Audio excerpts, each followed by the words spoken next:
Jangan lupa subscribe YouTube channel Metro TV News dan jangan lupa nyalakan notifikasinya.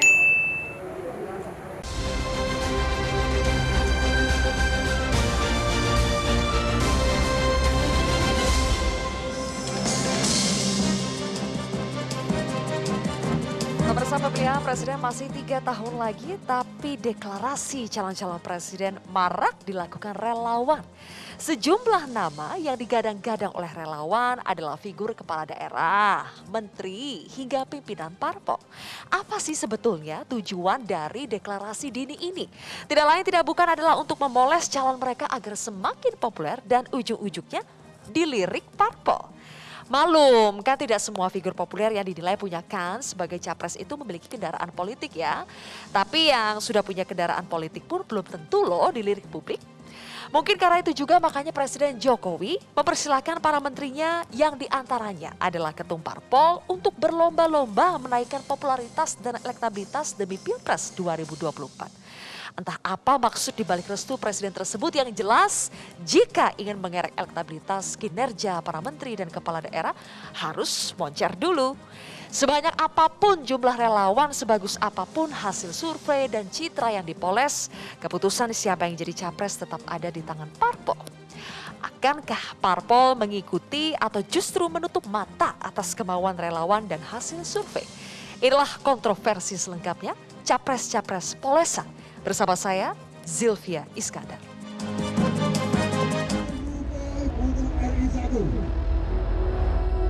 Kader Partai Gerindra Jawa Tengah menyatakan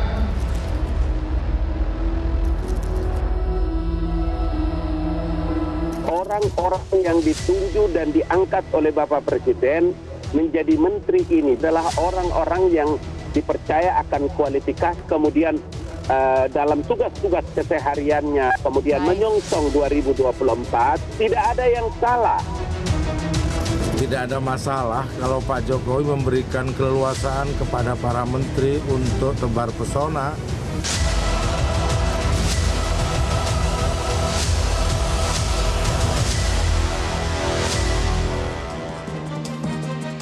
Pemirsa, bersama kita malam hari ini sudah hadir 5 orang narasumber di Grand Studio Metro TV. Di antaranya adalah Ferry Juliantono, Wakil Ketua Umum DPP Partai Gerindra. Kemudian Aceh Hasan Syazili, Ketua DPP Partai Golkar.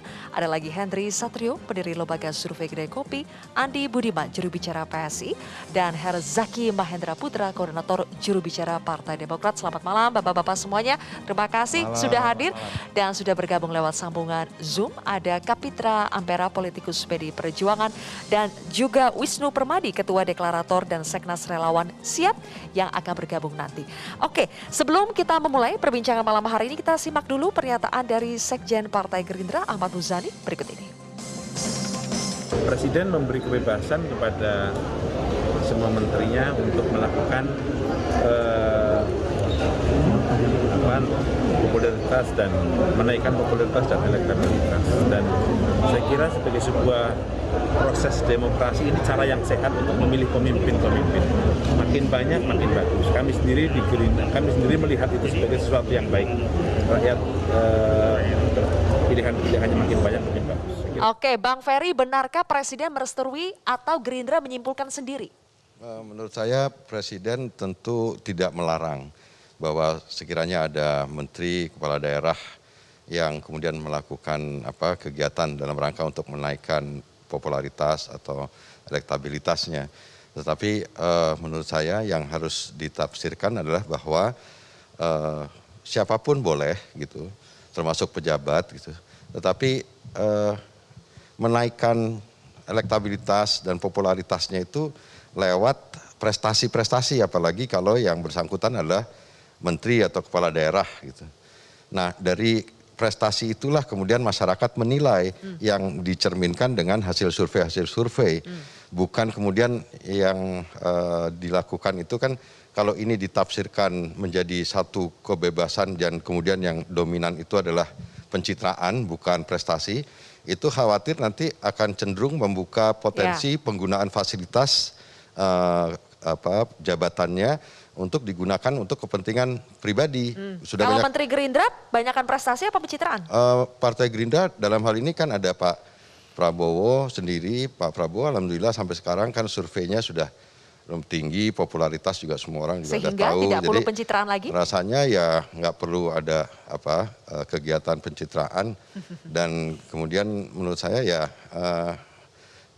kalau kemarin ada relawan ya itu kan bukan pejabat yang dimaksud. Tapi dalam hal ini yang harus kita cegah adalah bagaimana penafsiran itu tidak kemudian memberi kebebasan kepada pejabat, baik kepala daerah maupun menteri, untuk menggunakan fasilitas-fasilitas yang ada untuk kepentingan pribadi dalam hal pencitraannya. Adakah menteri yang seperti itu?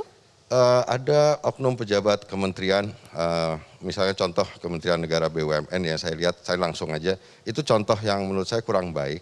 Bagaimana misalkan menyelenggarakan acara kegiatan menggunakan nama yang bersangkutan, KAP gitu, kemudian penggunaan fasilitas. Maksud Anda Menteri Erick Thohir?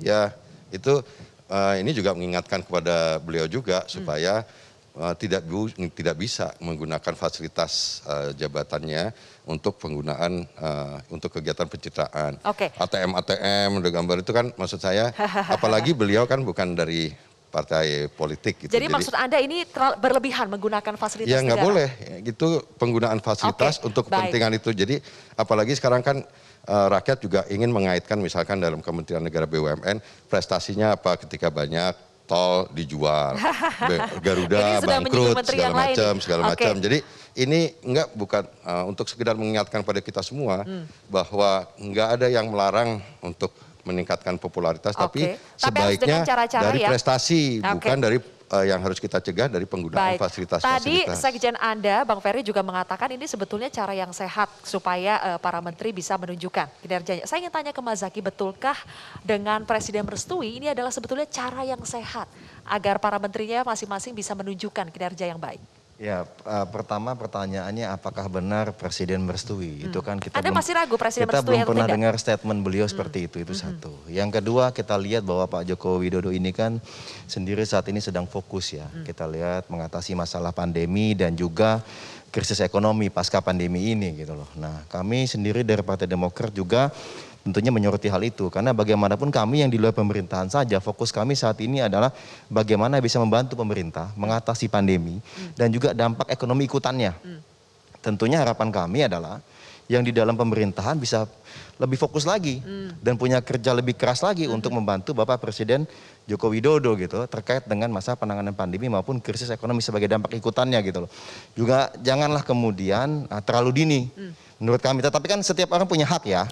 Hanya harapannya begini, sebagai pejabat publik ada fokusnya nih gitu. Menteri adalah pembantu presiden. Tugasnya membantu presiden, bukan meningkatkan elektabilitas. Kemudian yang kedua yang menjadi masalah besar adalah pada saat tadi seperti disampaikan oleh Bang Ferry, kami sepakat.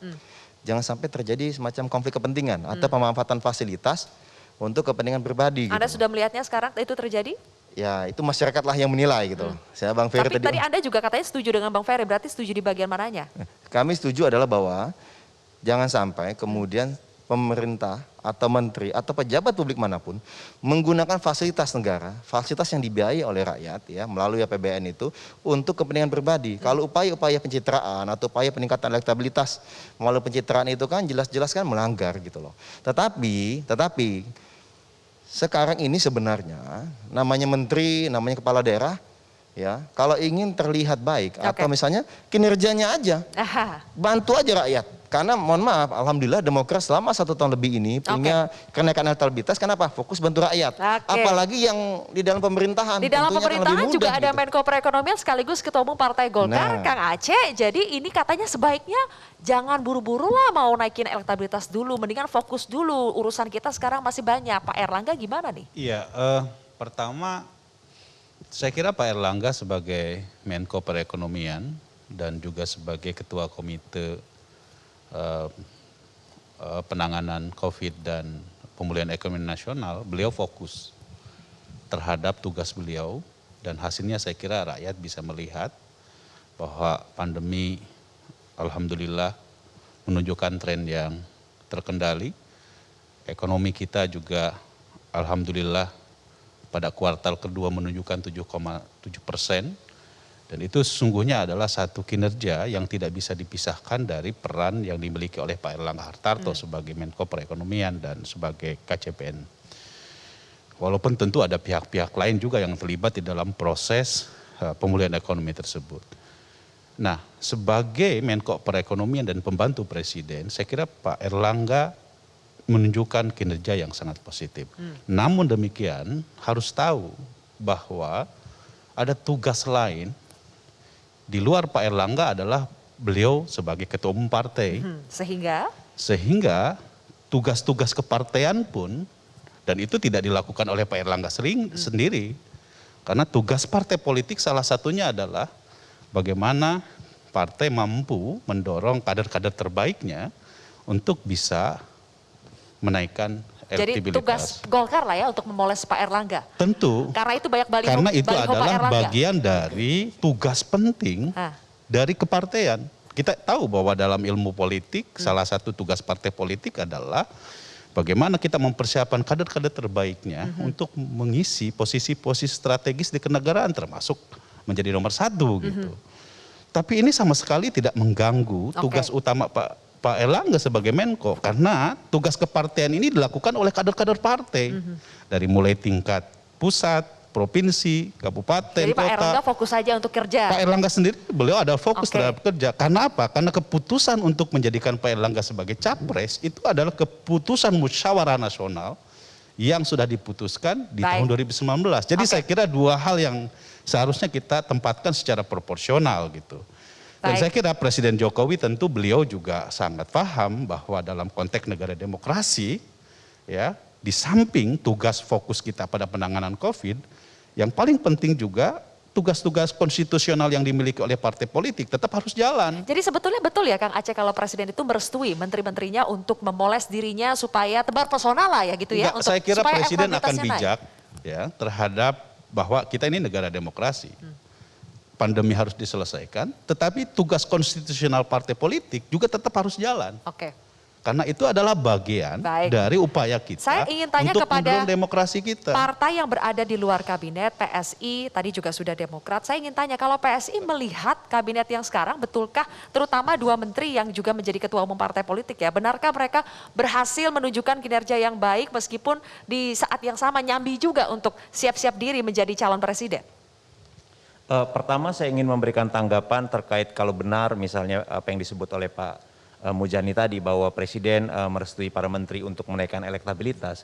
Saya pikir konteksnya adalah seorang presiden atau siapapun di antara kita tidak punya hak untuk melarang warga negara untuk mencalonkan diri sebagai presiden. Itu adalah hak politik yang tidak boleh dibatasi. Yang membatasi hak politik tadi adalah pertama adalah etika sebagai seorang pejabat publik, yang kedua adalah batasan hukum. Yang dimaksud sebagai batasan hukum tentu jelas, tidak boleh menggunakan fasilitas atau uang pajak rakyat untuk kegiatan politik dalam konteks menaikkan elektabilitas. Itu batas hukumnya. Batas etiknya mungkin lebih abu-abu. Misalnya bagaimana agar seorang pejabat publik tidak memanfaatkan momentum-momentum tertentu atau fasilitas-fasilitas negara, tapi sebetulnya itu bisa dipakai untuk menaikkan elektabilitas atau untuk kepentingan pribadi. Ini wilayah etik. Nah, dalam soal wilayah etik ini, saya pikir demokrasi menyediakan sebuah instrumen yang bisa dipakai untuk menghukum orang-orang yang melanggar atau menabrak etika politik tadi dengan cara melontarkan kritik sebanyak-banyaknya kepada para pejabat negara yang menggunakan wilayah abu-abu tadi untuk kepentingan politik. Seperti forum ini misalnya.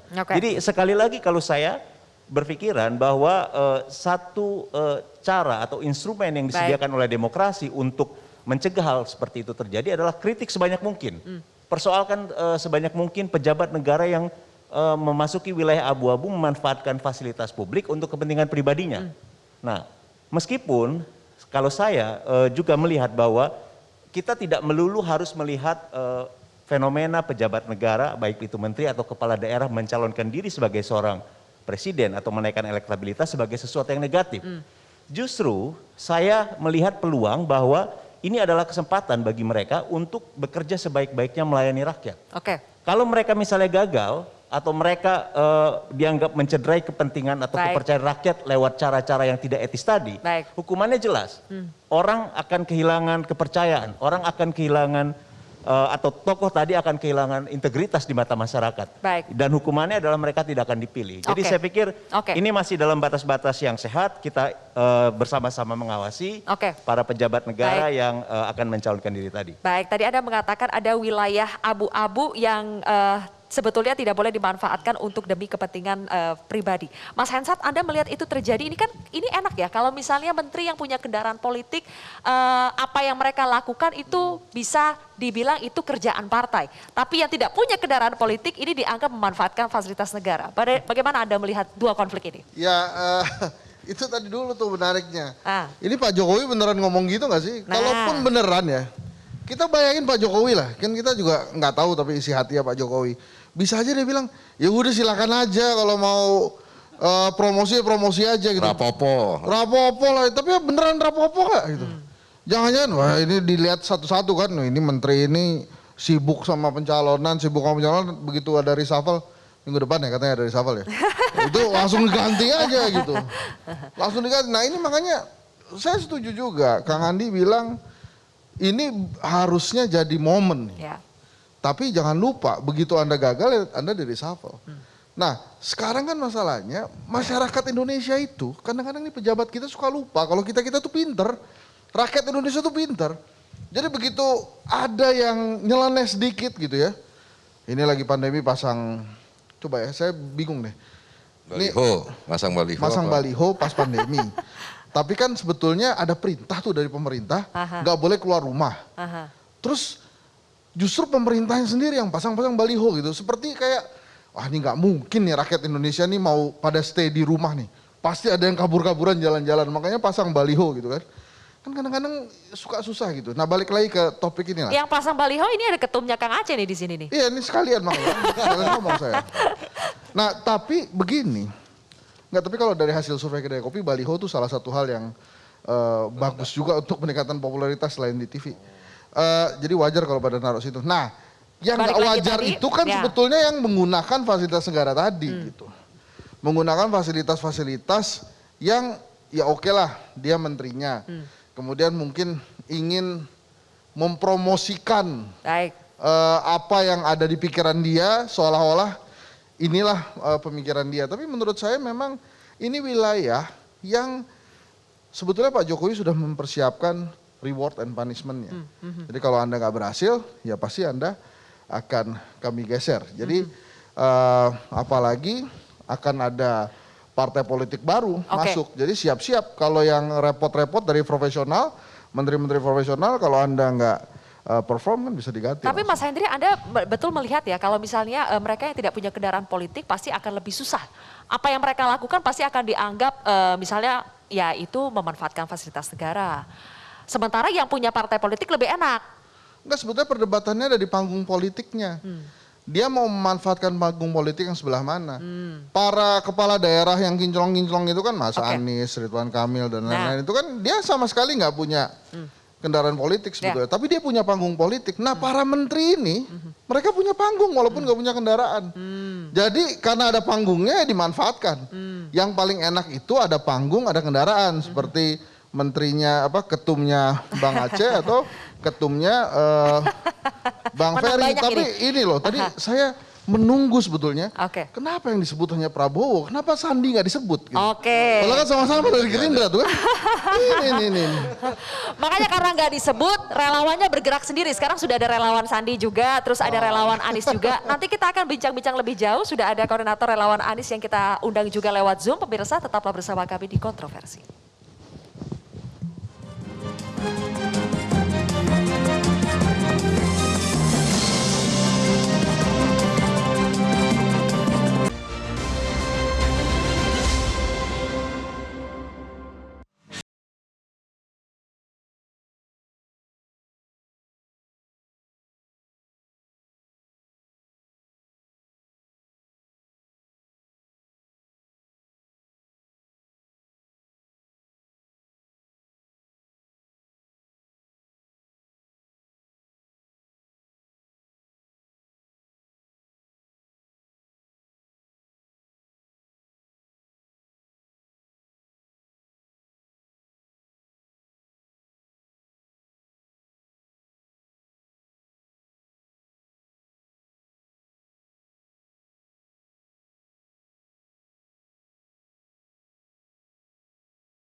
Baik pemirsa, Anda kembali bersama kami di Kontroversi. Sudah bergabung ada Wisnu Permadi, Ketua Deklarator dan Seknas Relawan Siap atau relawan dari Anies Baswedan. Pak Wisnu, selamat malam. Selamat malam Mbak Sherly. Oke, baik. Pak Wisnu, apakah karena Pak Anies ini belum punya partai politik, makanya muncul relawan-relawan supaya Pak Anies bisa dilirik oleh partai politik? Jadi gini Mbak, Gerakan Siap ini himpunan dari masyarakat yang berdomisili di beberapa daerah, ya. Tentu tugasnya adalah untuk meningkatkan elektabilitas daripada Pak Anies sendiri. Secara popularitas Pak Anies sudah cukup populer. Berangkat 2014, beliau sempat menjadi masuk dalam bursa kompetisi partai di 2014. Nah, oleh sebab itu kami nih menginisiasi nih, terhimpun di beberapa wilayah, coba untuk menggerakkan, meningkatkan elektabilitasnya Pak Anies, dan alhamdulillah dapat diterima. Ukurannya apa? Dapat diterima atau tidak? Ya, oleh beberapa rekan-rekan yang dalam waktu dekat pun beberapa wilayah seperti katakanlah ya, rekan-rekan di NTB, rekan-rekan di Sukabumi, rekan-rekan di bergabung dalam relawan Siap. Itu akan siap mendeklarasikan dukungan kepada Bapak Anies Rashid Baswedan untuk bakal calon presiden di 2014-2019. Sudah pernah berkomunikasi langsung dengan Pak Anies? Pak Anies tahu gerakan relawan ini? Tidak Mbak, ini murni gerakan dari himpunan masyarakat. Tujuan kami adalah banyak orang-orang hebat di Indonesia yang seharusnya mereka semua tuh didorong dari awal untuk memberikan pencerahan dalam pentas politik di 2024 ini. Jadi pada saat jangka waktu yang cukup panjang ini, kesempatan nih masyarakat mengenal sosok pemimpin-pemimpinnya. Seharusnya kan dengan waktu yang cukup panjang ini, calon-calon yang besar-besar ini seandainya mereka dijadikan satu akan menjadikan Indonesia lebih hebat lagi. Saya ingin tanya ke Mas Hensat. Mas Hensat, seberapa powerful sebetulnya relawan-relawan seperti ini untuk bisa mendongkrak elektabilitas seorang tokoh sampai akhirnya dilirik parpol? Relawan ini kan sudah membuktikan berhasil mendorong Pak Jokowi jadi gubernur di 2012, kemudian 2014, bahkan sampai 2 periode gitu. Jadi itu jasa relawan, bukan jasa partai politiknya? Ada peran relawan di sana pada saat dia menunjukkan dukungan masyarakat kepada si calon. Apalagi dengan threshold presiden 20%, itu kan bisa saja partai politik mendorong sendiri ketua umumnya. Tapi dengan adanya kehadiran relawan, ini bisa menunjukkan memang ada partisipasi masyarakat. Hanya saja Mbak Silvi, catatannya, karena keberhasilan relawan, terus kemudian ada reward juga dari Presiden Jokowi, maka mudah-mudahan saya salah, tapi muncullah relawan-relawan yang sebetulnya bukan relawan, tapi ngarepwan gitu. Dia ngarepin, nih nanti kalau menang nih adalah kebagian kecipratan. Ada contohnya kan? Sudah ada contohnya kalau jadi relawan, presiden yang didukung menang, dapatlah komisaris. Saya tanya langsung ya, Pak Wisnu, kalau Pak Wisnu dan tim ini relawan beneran atau ngarpuan? Bahkan Balai Kota atau Pak Anies sendiri itu tidak mengenal kami. Hanya kami melihat sudah waktunya nih dengan jangka waktu yang panjang ini memperkenalkan Pak Anies sosok karakter. Ini bukan mencari figur ya, kalau figur itu kan bisa dipoles. Ini karakter, calon, sosok yang jujur, amanah, dan sudah nyata dalam bertindak. Ibu kota negara Indonesia itu kan Jakarta. Keberhasilan yang 4 tahun sudah menjadi tokoh. Tapi begini Pak Wisnu, meskipun Anda mengatakan ini adalah kerja sukarela dari para relawan, tapi kan bagaimanapun relawan juga butuh logistik. Nah, itu butuh modal. Dari mana Pak itu didapatkan? Ya itu tadi Mbak, kita berkolaborasi bersama. Kita kan bukan partai politik, kita bukan sedang berkampanye. Kita sedang mensosialisasikan sosok-sosok calon presiden di 2024. Makanya salah satunya adalah Pak Anies yang kita dorong dengan karakternya yang sudah dikenal masyarakat banyak. Bukan lagi hal yang sulit. Bukan untuk mengkampanyekan sekarang calon presidennya, tapi memperkenalkan secara karakteristik kepada masyarakat, kepada lingkungan Logistiknya relawan. dari mana tuh Pak? Kerja relawan kan Bagaimana? juga butuh logistik, butuh modal. Kita kan tidak melakukan ini, Bu. Dalam artinya sedang berbagi sembako atau apa, tidak, kita berkomunikasi, berdiskusi satu dengan yang lain, berkenalan, bersilaturahmi. Sehingga itu kita sampaikan. Oke, tidak hanya yang belum punya partai politik, tapi yang sudah punya seperti Gerindra pun muncul relawan-relawan nih Bang Ferry. Ada relawan Prabowo Puan, relawan Sandi. Tanggapan Gerindra atas kemunculan relawan-relawan ini? Ya, itu kalau relawan ya tadi menurut saya sih itu dinamika yang wajar terjadi gitu. Tetapi sekali lagi sebenarnya kalau kami dari Partai Gerindra sama sekali sebenarnya belum membicarakan tentang 2024 gitu. Kita sekarang sebenarnya masih tahun 2021 jauh tapi banget. Tapi bukannya pasti masih Pak Prabowo akan nyapres di 2024? Kalau ditanya seluruh keluarga besar Partai Gerindra tentu masih mengharapkan Pak Prabowo Subianto sendiri maju sebagai calon presiden. Tapi ini kan juga Pak Prabowo sebenarnya belum memberikan jawaban apakah nanti maju atau tidak. Jadi sebenarnya ini belum menjadi pembahasan di Partai Gerindra.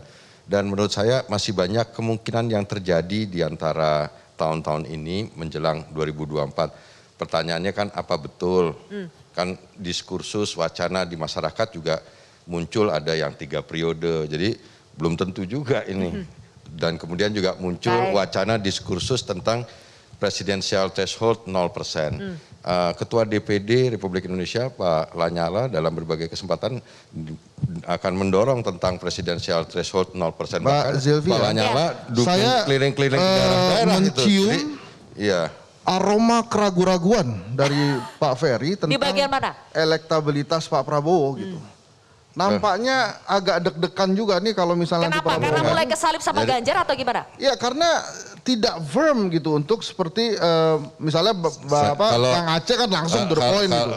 Kalau Pak Prabowo Subianto popularitas hasil survei kan yang tapi emang itu selalu yang, begitu yang Pak Prabowo kalau sebelum pertandingan selalu di gini atas. Mas Henry, jadi jangan-jangan soal 2024 ini ditarik dibahas di tahun 2021 adalah sebenarnya kita membahas sesuatu yang sebenarnya rakyat, masyarakat sebenarnya sebagian besar sebenarnya masih lebih banyak membutuhkan tentang bagaimana intervensi pemerintah, elit memikirkan tentang nasib mereka yang sekarang didera oleh pandemi COVID-19 ini. Jadi tadi saya sekali lagi ulang, ada kemungkinan yang masih mungkin saja sangat terjadi, kan ada diskursus 3 periode, kita belum tahu itu perkembangannya bagaimana. Tapi dan ini ditangkap kemudian, sebagai keraguan nih sama Mas Hensat nih. Enggak. Partai Gerindra juga belum berubah. Kita juga sebenarnya mendorong aspirasi masyarakat untuk bahwa presidensial threshold itu partai yang seperti Gerindra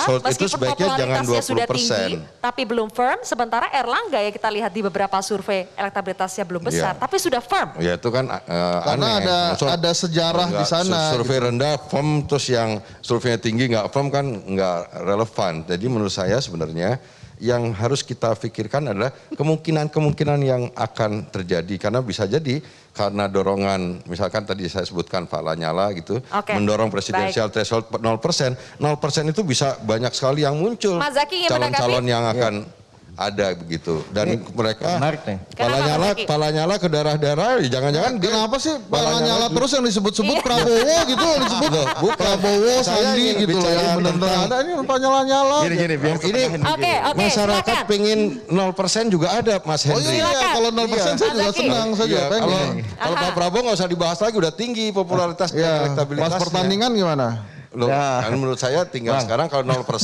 orangnya kan bisa tahan dulu. Silakan Mas Zaki ditanggapi. Ini ada satu statement yang menarik sebenarnya dari Bang Ferry Juliantono ini. Karena bagaimanapun Gerindra ini kan 3 besar di parlemen, punya kekuatan yang cukup besar gitu. Tapi tadi sempat menyinggung mengenai ada narasi atau wacana mengenai presidensial threshold bisa 0% gitu. Kalau dari kami begitu sebenarnya Bapak Joko Widodo sebagai presiden tentunya daripada membuka ruang kepada menterinya untuk berkampanye yang tadi sampaikan oleh teman-teman mengundang potensi ya konflik of interest atau penyalahgunaan fasilitas negara untuk kepentingan pribadi atau kelompok. lebih menarik kalau misalnya Bapak Presiden Joko Widodo dan juga misalnya tadi Bang Ferry dan partainya itu bisa mendorong ambang batas presidensial threshold itu menjadi ya kalau nggak 0% 4% lah, sama dengan ambang batas parlemen. Mengapa? Karena daripada hanya mendorong menteri-menterinya, ya lebih baik membuka keran ini lebih luas. Karena bagaimanapun akan sangat baik jika masyarakat kita punya banyak pilihan gitu. Oke, kenapa pada mendorong ambang batas diturunkan? Apakah karena Demokrat juga susah untuk mencari koalisi? Bukan susah. Kita kalau dari kami tadi ngobrol dengan Bang Aceh mungkin aja dengan Golkar ya Bang Aceh ya, mungkin. Dengan Gerindra mungkin. Kita dengan semua masih mungkin kok karena itu belum saatnya dibicarakan. Untuk saat ini untuk bicara koalisi dan juga bicara mengenai capres, Mas Ahy sendiri dan juga Partai Demokrat belum membicarakan ini di internal. Karena kami fokus bantu pandemi itu satu. Yang kedua adalah bicara mengenai Pilpres 2024 itu tahunnya rakyat. Tadi kami sudah tegaskan kalau ingin misalnya nanti dipilih oleh rakyat tahun 2024, tunjukkan kinerja sebaik mungkin gitu. Nah yang terakhir adalah bicara mengenai Pilpres itu bicara dua hal. Ada bicara mengenai tiket, ada bicara mengenai momentum. Pada saat bicara tiket, ya ini kan mohon maaf, capres-capres dari partai politik tentu lebih diuntungkan. Kalau bicara mengenai momentum, ingat Pak Joko Widodo 2011 siapa yang menduga dia akan running for Kita akan bicara lebih jauh nanti ya soal tiket dan juga momentum, tapi kita harus jeda terlebih dahulu. Pemirsa, kontroversi masih akan kembali usai jeda.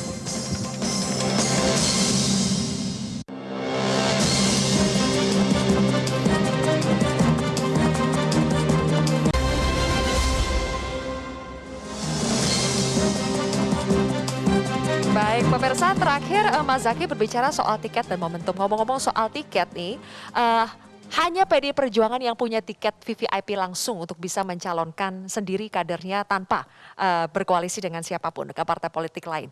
Bang Kapitra? Ya. Oke. Bang Kapitra, meskipun PDI Perjuangan punya tiket untuk bisa langsung mencalonkan, tapi sampai sekarang belum ada itu calon yang firm dari PDI Perjuangan. Meskipun nama yang muncul ada Puan, ada Ganjar. Sehingga karena PDI Perjuangan belum firm, sudah muncul suara-suara dari relawan, bahkan relawan itu kader PDI Perjuangan sendiri yang membentuk deklarasi-deklarasi mendukung Puan maupun Ganjar. Bagaimana tanggapan dari PDI Perjuangan atas kemunculan ini? Ya, sebelum saya jawab ya, ada realitas demografi politik ya, bahwa partai politik adalah produsen pimpinan nasional maupun di daerah. Kedua, kader-kader terbaik dari partai politik itulah yang sekarang menjadi pejabat-pejabat negara sebagai pengelola ketatanegaraan. Artinya apa? Rekrutmen kepemimpinan itu sekarang ada di tangan partai politik. PDIP mempunyai konstitusi partai sendiri untuk menentukan siapa calon presidennya yang akan dapat menduduki kursi presiden ya. Jadi tentu semua kader itu punya peluang yang sama. Tetapi keputusannya sudah diserahkan kepada ketua umum partai. Sehingga nanti ketua umum partai lah yang akan mengasesmen dan melakukan penilaian terhadap kader-kader yang terbaik. Untuk itu tidak ada salah. Artinya kalau ada aspirasi masyarakat lalu mencoba mengimplementasikan kepada seseorang, dan itulah dinamika demokrasi. Tetapi PDIP mempunyai regulasi sendiri dan punya tata cara untuk menentukan siapa yang layak. Kenapa demikian? Karena PDIP ingin selalu ketika mengusulkan calon presiden harus menjadi presiden, dan itu sudah diukur menjadi dari experience. apa nanti menentukannya Bang Kapitra? Karena kalau kita lihat ukurannya survei misalnya yang jelas ada angkanya, kandidat yang kuat dari PDI Perjuangan itu Ganjar. Kita paham ya, kalau tadi ada bicara ada namanya brown lines ya, ada garis abu-abu, justru di lembaga survei keabu-abuan itu juga kental. Ya, kita lihat waktu Pak Jokowi mulai muncul, semua lembaga survei mengatakan Pak Jokowi tidak punya peluang untuk menduduki jabatan gubernur. Tetapi realitas sosiologi politik masyarakat justru menentukan pilihan kepada Pak Jokowi dan terus naik menjadi presiden. Jadi itu hanya sebagai suatu cermin bagaimana elektabilitas yang disurvei oleh partai politik itu agar kandidat itu bisa memperbaiki elektabilitasnya, tetapi survei bukan sebagai penentu. Ya, Survei bukan penentu, Mas Hensat. Gimana katanya itu? Padahal ya jelas itu ya. Iya emang jelas, itu kan jelas. cuma buat memberikan gambaran yang terjadi saat dilakukan surveinya, gitu. Dan bisa saja itu berubah-berubah gitu. Jadi memang yaitu gambaran saja, tapi bukan berarti tidak perlu didengarkan, karena apapun itu adalah hasil dari omongan atau pikiran masyarakat gitu terhadap jawaban-jawaban itu. Survei itu acak, dia tidak merepresentasikan, tetapi dia bisa menjadi cermin untuk kandidat itu melihat dirinya sendiri dan memperbaiki. Enggak, bisa merepresentasi, bisa merepresentasi. Itu bukan final, bisa menggambarkan. Ya, ya gitu. Jadi hasil survei itu hanya sebagai media saya ingin kembali koreksi, lagi ya. bagaimana sekarang menteri kepala daerah harus giat memoles diri, tebar pesona, mencari panggung untuk bisa dikenal oleh masyarakat dan naik elektabilitasnya. Dari Kang Aceh dulu, Kang Aceh, Pak Erlangga memang tadi Anda mengatakan meng-highlight prestasinya dalam penanganan pandemi. Tapi kalau kita lihat dari segi survei, elektabilitasnya itu masih kecil dibandingkan yang lain, dibandingkan kepala daerah misalnya. Nah, bagaimana Golkar menyikapi ini? Iya, sebagai seorang tokoh yang baru muncul di dalam konteks politik sebagai ketua umum partai, kan beliau baru beberapa tahun. Ya, dan dalam proses kinerja beliau, tentu kan beliau tidak menyatakan bahwa saya akan menjadi calon presiden. Apa yang dilakukan oleh kami untuk mendorong elektabilitasnya Pak Erlangga sebagai calon presiden ini kan baru dilakukan beberapa bulan. Jadi publik masih belum aware dengan kemampuan beliau, bahwa beliau memang memiliki kemampuan untuk memimpin di 2024 nanti. Jadi intinya yang ingin kami sampaikan kepada publik bahwa sebagai partai politik yang nanti di 2024 semua punya kepentingan yang sama, ya, untuk maju menjadi calon presiden, tentu Partai Golkar tidak boleh juga sebagai partai terbesar kedua di Indonesia, ya kita harus confident bahwa kita punya kader terbaik. Masa PSI aja mau mencalonkan kadernya Partai Golkar yang Tapi udah ada besar. suara-suara tadi relawan PCR gitu misalkan mengusung calon dari Partai Golkar juga yang lain. Tapi Saya kira itu sesuatu ya.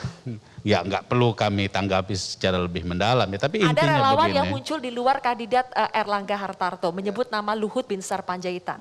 Gimana itu Kang? Ya, tentu saya ingin bicara di sini konteksnya adalah sebagai keputusan partai. Keputusan partai secara resmi telah menetapkan Pak Erlangga sebagai calon presiden di tahun 2024 nanti gitu ya. Dan itu adalah keputusan resmi partai. Tentu saat ini semua kader harus punya effort yang serius untuk bagaimana memastikan agar elektabilitas Pak Erlangga, popularitasnya Pak Erlangga itu terus kita genjot gitu. Jadi yang harus dilihat adalah bahwa ini proses masih 2 tahun.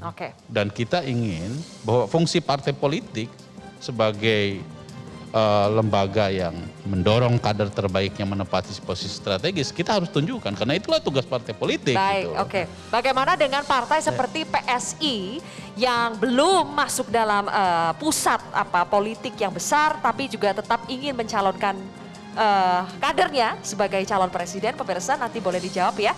Mas Andi, kita harus jeda lagi. Kontroversi masih akan kembali sesaat lagi.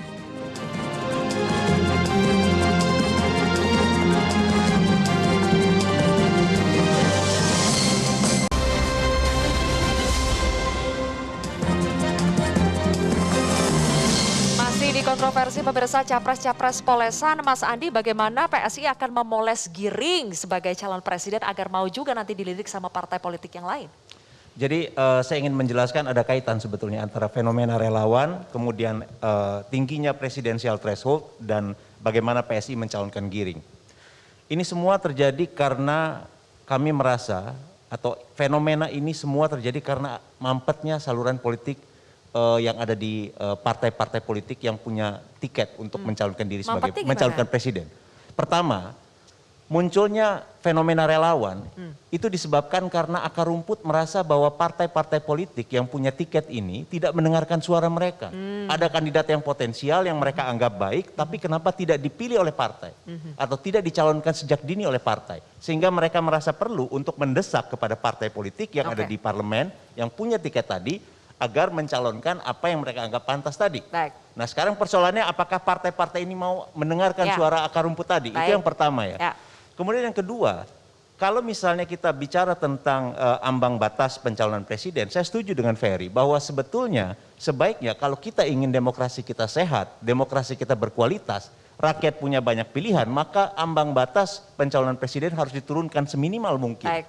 Karena hanya dengan cara itu kita akan mendapatkan kandidat yang berkualitas dan kemudian rakyat itu akan bisa mencalonkan orang yang mereka anggap pantas dan kita akan bisa memilih orang yang terbaik di antara itu. Terakhir, poin yang ketiga terkait dengan pencalonan Bro Giring, justru kita ingin mengajukan atau mendorong satu tradisi politik baru, di mana partai politik secara terbuka sejak awal mencalonkan orang yang mereka anggap pantas untuk dijadikan sebagai calon pemimpin, calon presiden di tahun 2024, agar publik punya kesempatan untuk menilai rekam jejak.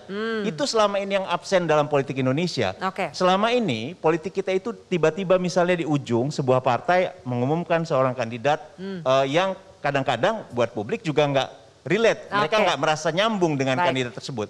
Jangan sampai misalnya ada banyak fenomena, jangan-jangan misalnya ada partai yang nasionalis misalnya, tapi tiba-tiba di ujung nanti mencalonkan satu kandidat yang suka main politik identitas misalnya. Itu konstituennya gimana? Menarik. Nanti ditanggapi jadi ini PR bersama politik kita. Jadi saya pikir ini. Saya ingin tanya tadi poin pertama dari Mas Andi, saya ingin lempar ke Bang Kapitra. Betulkah sebetulnya karena mampetnya saluran komunikasi kandidat yang dicalonkan tidak sesuai dengan aspirasi masyarakat, makanya muncul gerakan-gerakan relawan ini sepertinya menyinggung PDI Perjuangan juga? Justifikasi bagi partai-partai yang amali, partai-partai yang belum matang menjadi suatu partai politik, tentu mencari saluran air untuk bisa berkompetisi. Ketika partainya saja tidak dipilih, tentu lalu ingin mencalonkan calon yang tentu secara threshold tidak memenuhi syarat, dan itu hal yang biasa bagi orang-orang kalah. Tetapi kedua, relawan-relawan itu muncul bersamaan dengan keran partai politik membuka diri untuk menyaring aspirasi, dan relawan itu tidak pada satu orang, tapi pada semua kandidat yang hari ini digadang-gadangkan itu muncul. Nah, bagaimana objektivitas relawan itu tentu ditentukan oleh dapat atau tidaknya berkompetisi.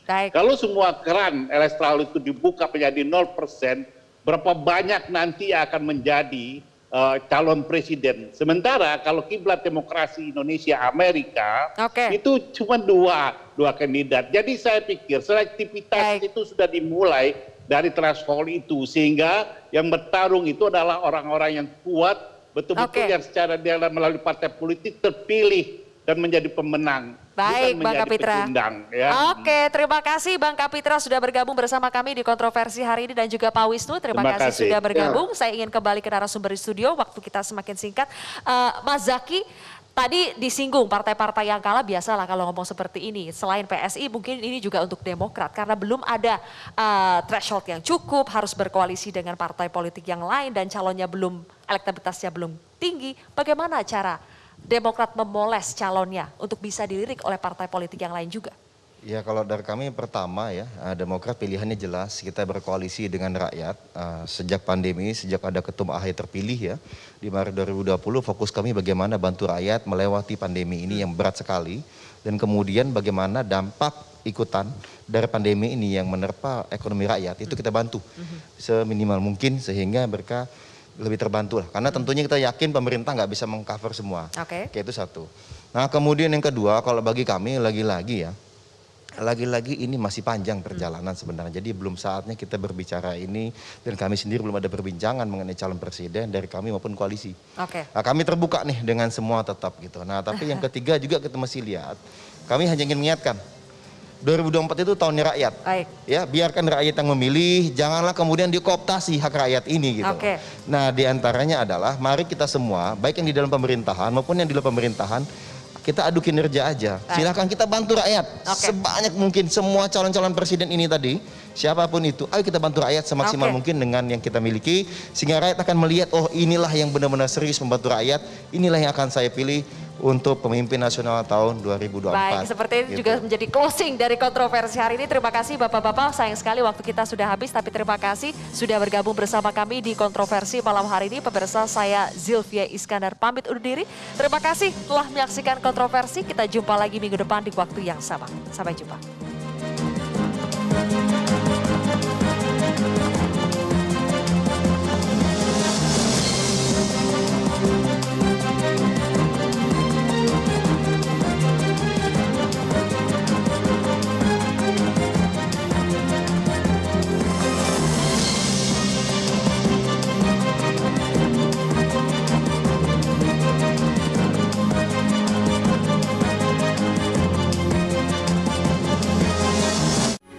Metro TV